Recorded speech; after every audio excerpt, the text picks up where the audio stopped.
السلام عليك يا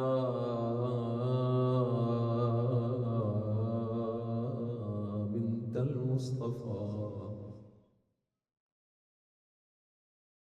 السلام على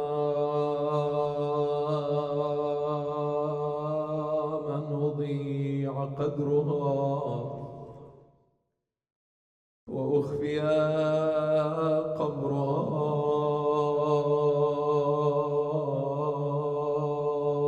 وروع قلبها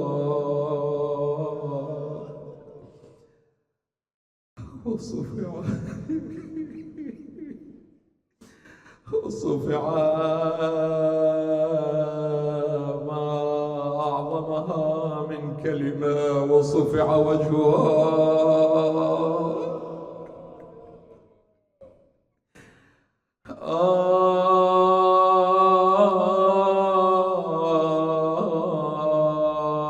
ماذا على من شم تربة أحمد ألا يشم مدى الزمان غواليا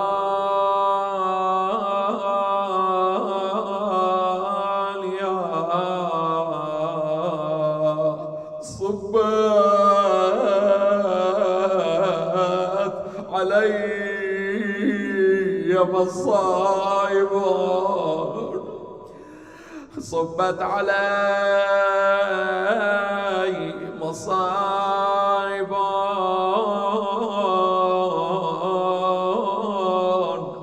لو أنها صبت على الأيام صرنا لياليا،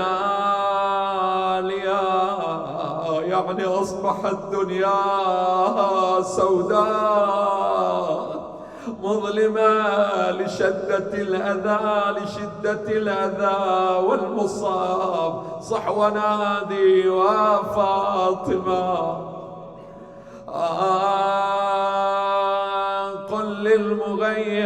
قل للمغيب تحت أطباق الثرى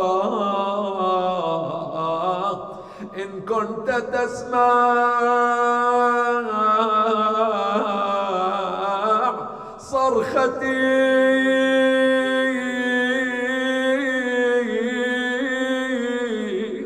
وندائي أي نداء وهي تنادي وأبتاه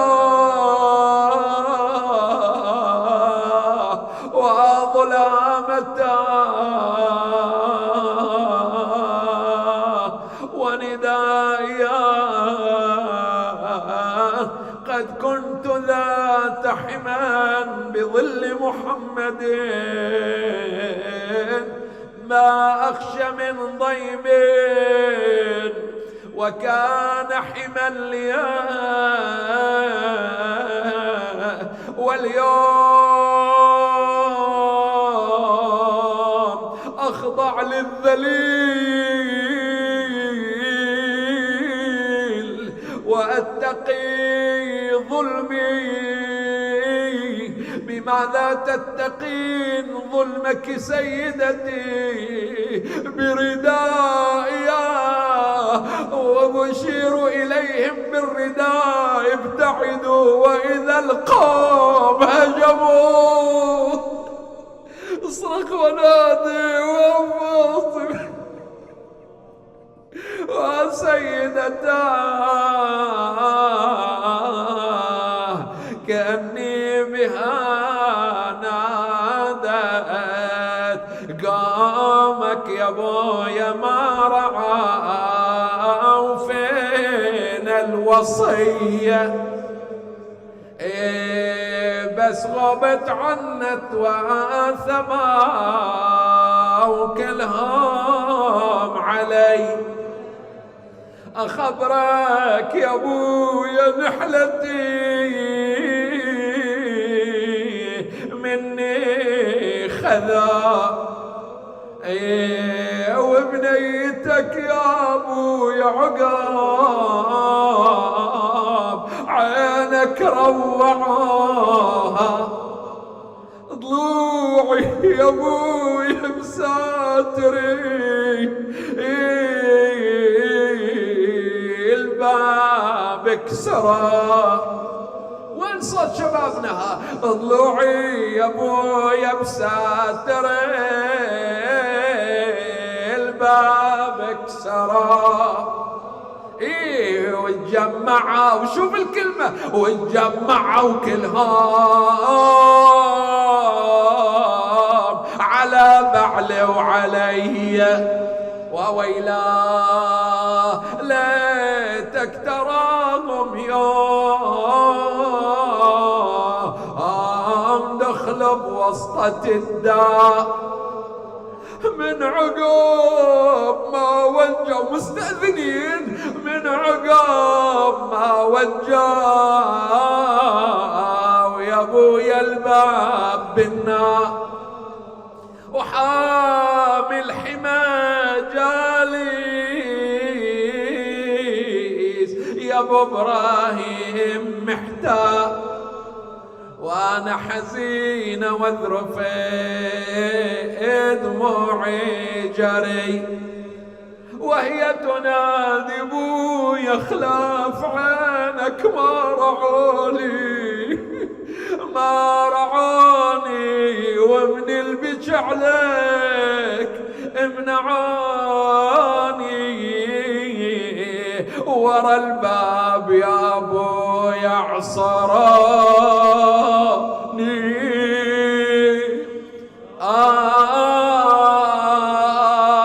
وانا فاطمية وبر المدينة طلعوا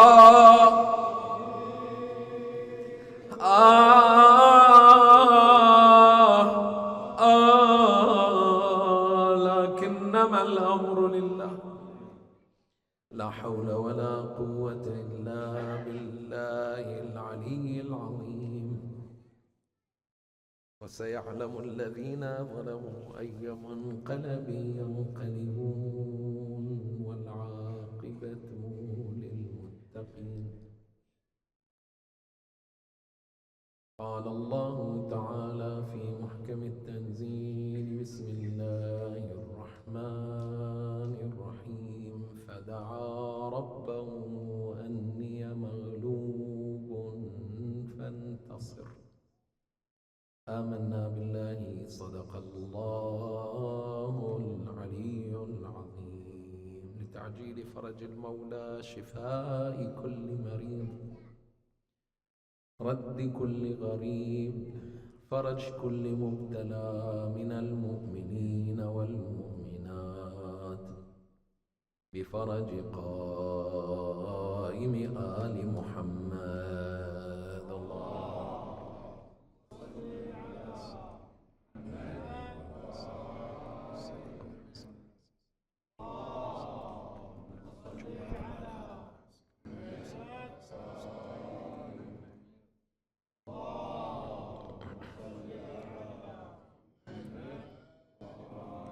وعجل له الفرج يا رب العالمين.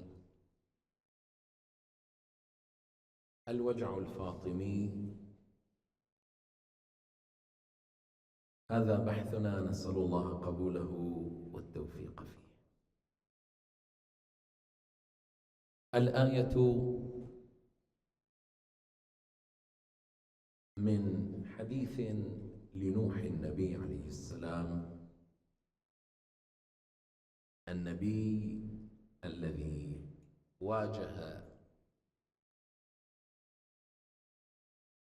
مسألة جوهرية، وهي مسألة الاستناد إلى النفس والغرور. مسألة الغرور والاعتداد بالنفس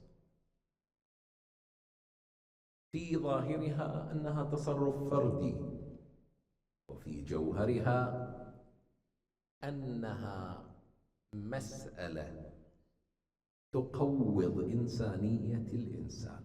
كل واحد ما الدخل بين تقويض إنسانية الإنسان وبين الغرور الذي هو سلوك. هذا السلوك عندما يكون سلوكا مستندا إلى النفس والتصرف فردي، هذا بين الإنسان وبين نفسه. ولكن الغرور كغرور هو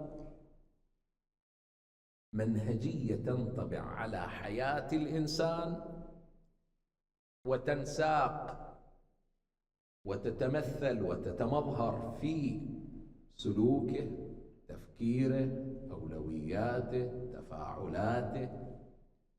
فيستند الإنسان بدل الاستناد إلى العقل يستند إلى النفس، إلى ما أراه هو حق وما لا أراه فليس للعقل حضور وليس للعقل محورية. هنا نوح عليه السلام الذي دعا قومه 1000 سنة إلا 50 عاما، ما آمن معه إلا شنو؟ إلا قليل. هل عدم الإيمان لضعف البرهان؟ التفت للعبارة، هل عدم الإيمان لضعف البرهان؟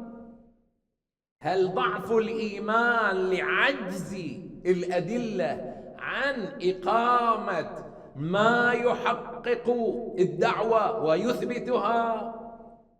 هل عدم الإيمان لأن تلك الدعوة تناقض العقل وتناقض الفطرة؟ إطلاقا. وإنما واجه نوح عليه السلام مسألة هامة، هي مسألة أن هؤلاء لا يريدون أن يسمعوا. لو كنا نسمع أو نعقل ما كنا في أصحاب السعير. فاعترفوا. لكن الاعتراف وين مولانا؟ متأخر. ما اعترف ما يعترف الإنسان بينه وبين نفسه بالحق، المكابرة، الغرور على الحق، عدم الانصياع للحق. والحق أحق أن شنو؟ أن يتبع. الحق حق أن يتبع. إذا كانت المحورية للحق فإن ما بعد الحق إلا شنو؟ الضلال. هذه المعاني القرآنية أيها الأحبة تمثلها قضية نوح. 1000 سنة ما آمن معه تقريبا في بعض المرويات إلا 90. 1000 سنة 90. بالمناسبة الشيخ ناصر مكارم يقول يعني في كل 11 سنة واحد، ويجاهد ويحاصر ويضيق عليه حتى يعود إلى ما كان على أيام. هنا شوف الشكاية. فدعا ربه أني مغلوب، شنو قال؟ انتصر. السؤال: هل الغلبة دليل الحق؟ هل إذا غلب إنسان شيء أو غلب إنسان آخر أو غلبت جماعة أو غلبت فكرة دلالة حقانيتها؟ قطعا. إذن سيادة بعض المفاهيم، التفت، عممها، وسعها، عمقها. سيادة بعض المفاهيم، سيادة بعض السلوكيات، سيادة بعض التصرفات، سيادة بعض المظاهر لا يكسبها مع قدمها حقانية. لا يتبدل الباطل فيصبح حقا ولا يصبح الحق باطلا. هنا لاحظ عندما دعا ربه ما الذي جعله يدعو ربه؟ فدعا ربه أني مغلوب. الشيخ ناصر مكارم، السيد العلامة الطباطبائي، الشيخ محسن قراءتي في تفسير النور يقول: الغلبة هنا ليس غلبة برهان على برهانه. مو أنهم برهانهم غلبوا برهاني فأنا قاعد أشكو إليك يا رب. لا، ولكن التفت أريدك تحط تحتها خطوط حمراء كثيرة. وإنما عملية الاستقواء. عملية شنو؟ ما في حجة بمقابل حجة، وإنما استقواء. والاستقواء لا يبدل الحق فيجعله باطل. هنالك قيم إنسانية، هذه القيم الإنسانية الرحمة، الإنصاف، رفض الظلم، رفض الإجحاف، غيرها، هذه لا تتبدل. هذه لا تتبدل مع امتداد الزمان ومع اتساع رقعة المكان. تبقى هذه من معالم الإنسانية. زين، خلينا نجي. فنوح عليه السلام لما شكا لربه أنه مغلوب، أي أنه شكا، قال يا رب أما من حيث أدائي للوظيفة فقد، لكني أريد منك أن تنصر هذا الحق لأني مغلوب، أي مورس علي الظلم والأذى. لذلك لاحظ هذه الأمثولة، وهي أمثولة الشكوى. التفت، أمثولة شنو؟ الشكوى. أمثولة الشكوى، أمثولة إظهار الوجع، أمثولة التظلم. هل هذه، واحد بيشنع بعضهم يقول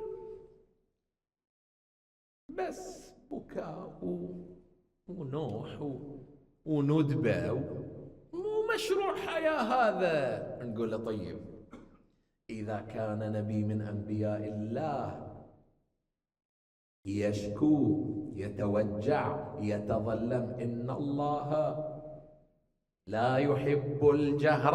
شنو قال معنى الآية؟ لا يحب الجهر. هذا الجهر بالسوء من القول ما يحبه إلا ممن مؤداها، يعني هو يحب التظلم. هذه العبارة يشير لها الشيخ الوحيد في بعض أبحاثه، يقول التظلم كتظلم هذا سلوك من السلوكيات، لكن التظلم والمطالبة بالإنصاف هل هو فعل يتناسب وإنسانية الإنسان؟ يقول منبثق من إنسانية الإنسان. من يقول لك مو منبثق؟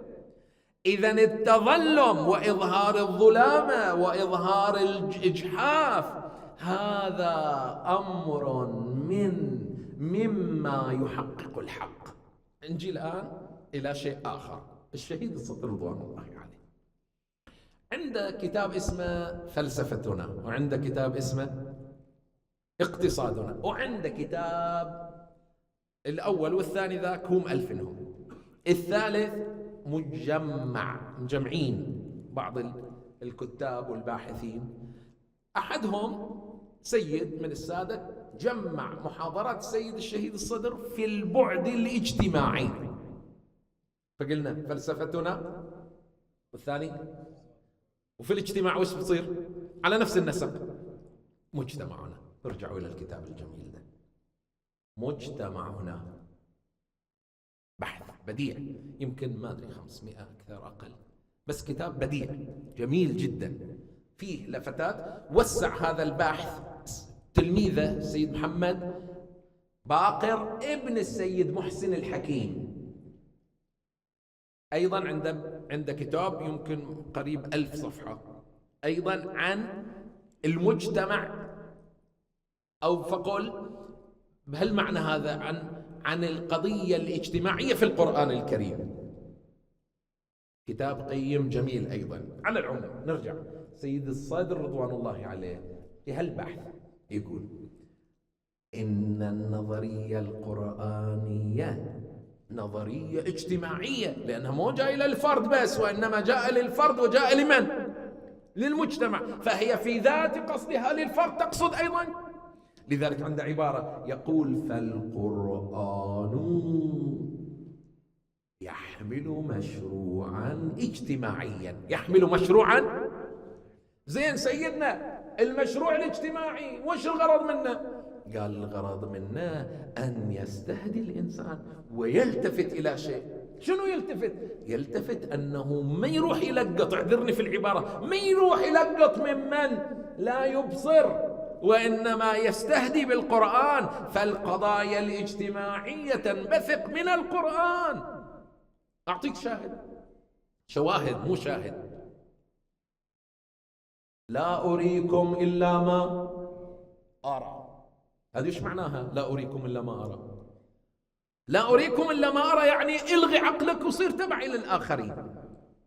قضية اجتماعية مجتمعية. القرآن يقول لي لا تكن هكذا، لا تكن إمعة أيها الإنسان، أنصف نفسك واختر ما يناسب فطرتك، ما يسعى بك إلى آخرتك، ما يعلي من شأنك، ونصير تبع للآخرين. آخرين قالوا قلت، سكتوا سكت، كلموا تكلم. لا، مو هالشكل. وإنما يكون الإنسان ناظر إلى تكليفه الشرعي. أحبتي، ناظر إلى شنو قلنا؟ تكليفه الشرعي. بعض شبابنا وبعض أولادنا طبقها اجتماعيا، بعض أولادنا وبعض بناتنا خوش أوادم كفر، لكن من يصير ويا جماعة وأصدقائه بيتأثر ويغير ويبدل ويصير عنده سلوكيات ومظهريات لا تتناسب مع ما يؤمن به ما يعتقد. ملتفت له لا؟ إذن القرآن الكريم جاء بهذه النظرية وربط كل ذلك. أيها الصدر العظيم، ماذا تقول؟ قال ربط كل ذلك بالإيمان. القضايا الاجتماعية مربوطة بالإيمان، لا مو مربوط بالإيمان. واحد يفكر أن الدين فقط في المسجد، الإيمان بالله فقط في الصلاة. لا مولانا، في كل مكان المؤمن مع الله لا ينفصل عن الدين، لا ينفصل عن المبادئ، لا ينفصل عن القيم. انجي الآن إلى شيء آخر. الشيخ الوحيد عنده لفتة لطيفة، يقول بأن هذه المنظومة التي جاء بها محمد وآل محمد صلى الله عليه وسلم، هل أرادها فاعلة أو أرادها منفعلة؟ أحبتي، فاعلة أو منفعلة؟ فاعلة. شلون منفعلة؟ منفعلة يعني تتأثر بالأجواء، تتغير مع الأوضاع، أو تبقى هي ما قاله أبو عبد الله الحسين عليه السلام: لأحيي المعالم من دينك. المعالم ما تتغير، معالم الدين ما تتغير. زين، فهذه القيم والمبادئ حتى تكون فاعلة لو ناقضها القائم عليها، التفت للعبارة، لو ناقضها القائم عليها تؤدي إلى إضمحلال الإيمان وتضعف الاعتقاد. لو ما تضعف، لو أن القائم يقول ما لا يفعل ويفعل ما لا، لما تقولون هذه المسألة؟ وش معناها؟ معناها أن القائم على الدين لا بد أن يكون عارفا بتمام المعرفة، مصونا من الزلل، مصونا من الاندفاعات النفسانية، مصونا من التأثر بالأجواء، لأنه إما أن يكون قائم على الحق وبالحق، أو أنه كل يوم إلى موقف. انزل، إذا كان كذلك يعني شنو هذه مجموعها إنما يريد الله ليذهب عنكم رجس أهل البيت ويطهركم. محمد وآل محمد صلى الله عليه وسلم.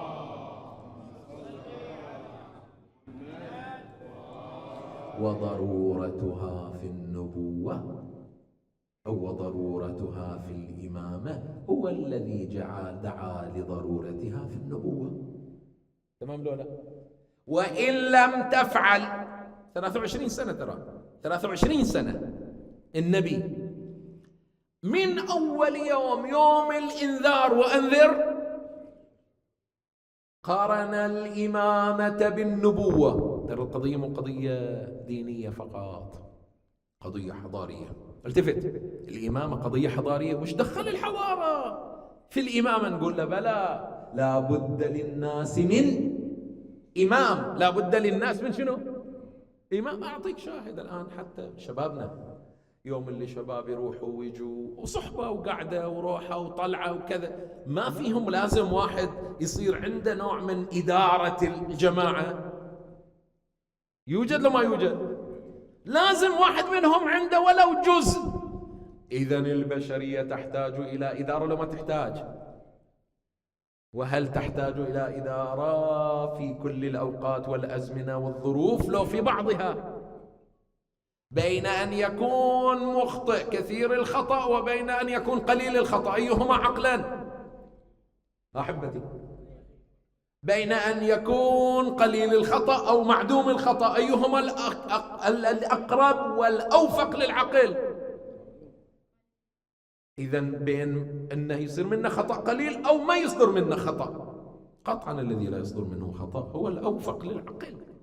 زين، وهذا هو ما حققه أهل البيت. إنزين، بتقولي طيب حققه أهل البيت عمليا، التفت للعبارة، خذها هالشكل: الظرف لم يكن فيه اقتضاء أن يظهر أهل البيت كل ما يريدون.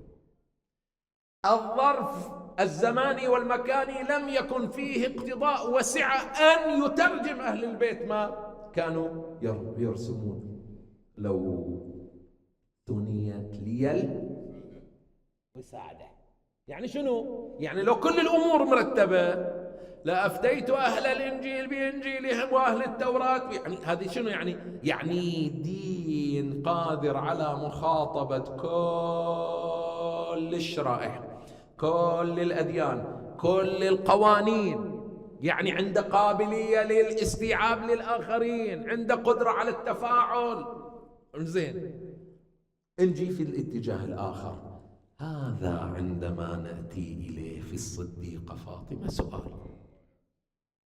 ما موقع الصديقة فاطمة في هذه المسيرة؟ قلنا نبوة عرفناها ولازمها تكون، ولازم أن يكون ذلك تلك العصمة وذاك الكمالات في الإمامة كذلك، وإن لم تفعل أحبتي، وإن لم تفعل يعني تلغي النبوة تماما بدون الإمامة.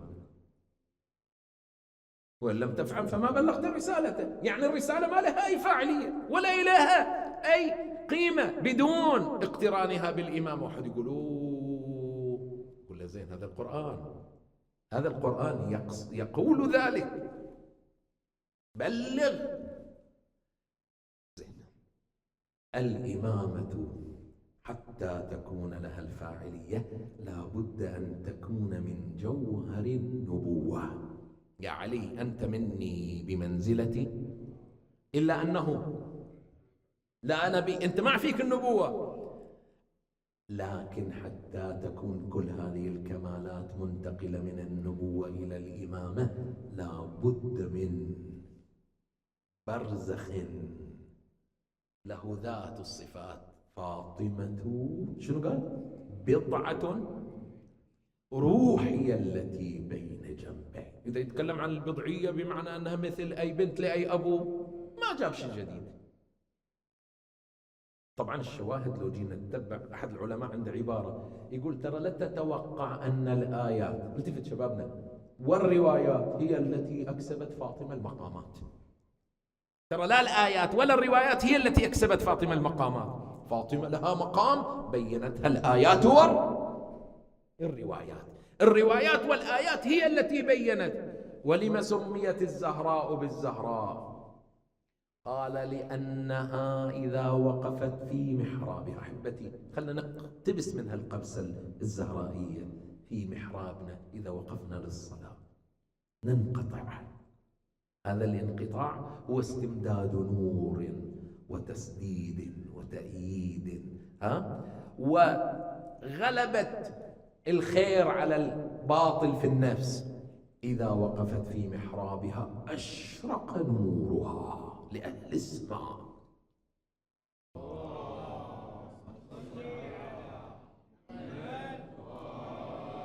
لأنها كانت تزهر لأمير هذه. ولما سميت فاطمة بفاطمة؟ قال: لأن الله فطمها وفطم ذريتها عن النار. ورواية أخرى لأن الله فطم الخلائق عن معرفتها. هذا يقول عجيب، الله يبغانا نعرفه شلون منعنا من معرفته؟ تمام، المعرفة متعذرة، كما أنه لا يمكن معرفة الله حق المعرفة، كنه المعرفة مستحيل متعذر، لا يعرف الله بكنه معرفته. وعندنا رواية لا يعرف الرسول بكنه معرفة الرسالة، ولا يعرف الإمام بكنه، يعني حقيقة الإمامة ما تقدر تستوعبها. يا جبرائيل تتركني، تطبيقها، أتتركني في هذا المكان؟ قال لو خطوت ما أتحمل، ترى مقامك أعظم وأجل، وكل ما في رسول الله تجلي في من؟ في فاطمة. الله الله. يوم من الأيام، شوف الروايات عجيبة والله أيها الأحبة، الروايات بعضها تذهل العقل، بعض الروايات يرويها العامة مو بعد الخاصة، وحتى العامة عندما يروونها واحد يستغرب يقول هذه الروايات كيف يمكن أن تؤول؟ الله يا فاطمة. يوم من الأيام النبي صلى الله عليه وسلم قال فاطمة متوعكة، أريد أن أعود فاطمة. قالوا المسلمين معك يا رسول الله، نعود فاطمة. 6 أشهر على بابها، يستأذن، لا يدخل إلا مستأذن. 6 أشهر حتى يعلمهم أن هذا باب فاطمة بابي وحجابها حجابي. جاء وقف على الباب، فاطمة جئتك عائدا، أدخل؟ قالت بلى يا رسول الله.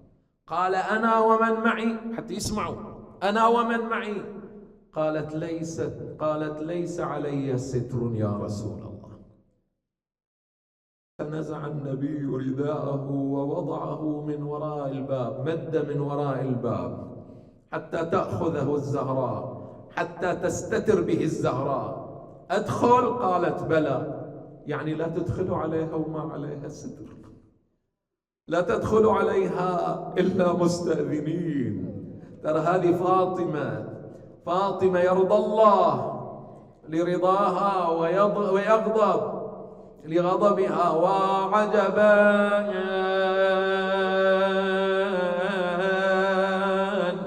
يستأذن الأمين عليهم ويهجم الخون. قال سليم قلت يا سلمان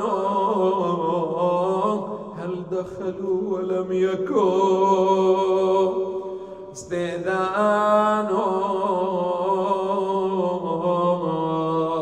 أيها الموالي، أيها المؤمن، أيها الغيور، أيتها المؤمنة، فلننظر إلى عيني زينب وأم كلثوم وهم صغار، ولننظر لعيني الحسنين وهم ينظرون. الباب قد قرع وضرب ضربين، ماذا جرى؟ فليخرج علي وليبايع، وإلا أحرقنا البيت بمن فيه. في البيت فاطمة، قال وإن في البيت الحسنان، وإن في البيت القرآن، قال وإن فضرب الباب ضربا عنيفا. قامت الزهراء لتقيم الحج على القوم، عل فيهم أحد لم يعرف الحق، لم يعرف ما معنى ذلك البيت. وإذا بها فتحت الباب فتحا هنيئا، وما إن رأى بانت أناملها ورفع صوته وضربا. رفعت يديها عن الباب، انفتح الباب، لاذت وراء الباب رعاية للست والحجاب. فمذ رأوها عصروها عصرا. الحسن والحسين، زينب، أم كلثوم ينظرون إلى الباب. وصل الباب لأمهم، وصل المسمار لعباءتها مزقا، لثوبها مزقا، للحمها مزقا، لعظمها كسرا، لجنينها قتلا. صح ونادي وفا، نادت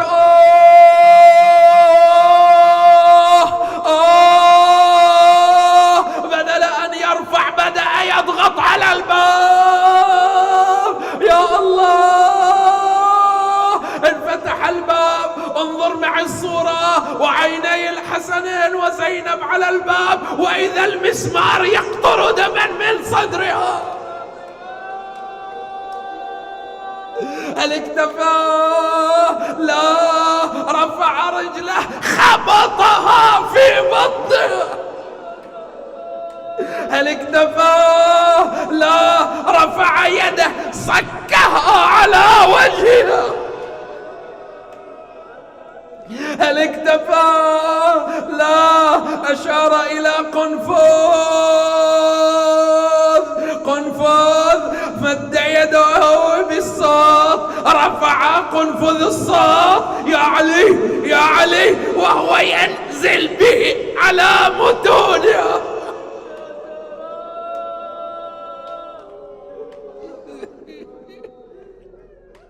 ما أوجعها لقلب كل غيور. لو كانت أمي تضرب، يا مؤمن يا مؤمنة، لو كانت هذه الصياط على أمي يوجعني قلبي، لو على أختي لا يوجعني، لو على زوجتي يوجعني لا.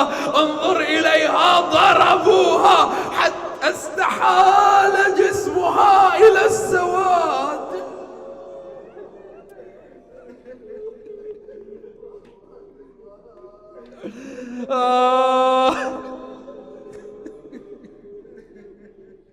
ومن سواد متنها اسود الفضاء.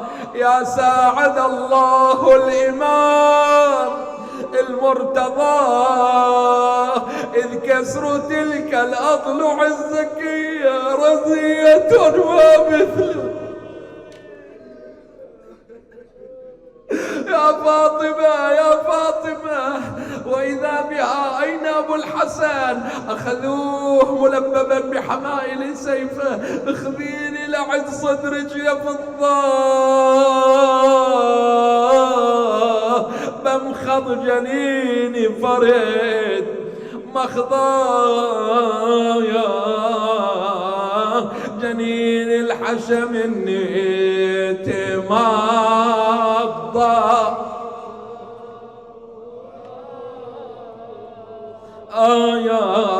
عاد يموت ابوها، يجون يما يسلوا.